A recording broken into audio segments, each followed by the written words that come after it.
दूसरी बात ये है कि वो कह रहे हैं कि उनके हेल्थ डिटीरियोरेट हो रही थी।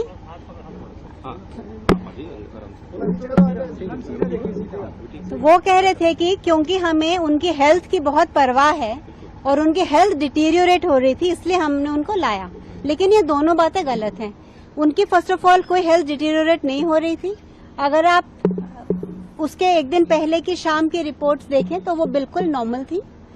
वो पोटेशियम 4.3 था, बाकी भी सारे पैरामीटर्स नॉर्मल थे। That's number 1।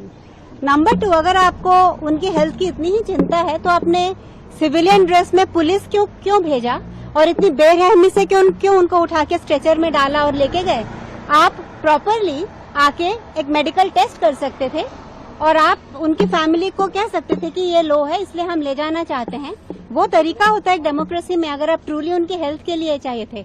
तो विदाउट मिन्सिंग वर्ड्स मैं ये कहना चाहूंगी कि ये सब नौटंकी है कि ये हम हेल्थ के लिए चिंतित हैं और ये है। उनको बस डर था कि अगर कल मार्च में सोनम निकल पड़े तो लाखों साथ में जुट जाएंगे, सिर्फ दिल्ली में ही नहीं पूरे देश भर में, और उनको ये रोकने की वो कोशिश कर रहे हैं। लेकिन उनको ये नहीं पता कि सोनम के होने से जितने लोग आते थे और आने वाले हैं, उनके ना होने से उसके दुगने लोग आएंगे, उससे दुगना जोश होगा।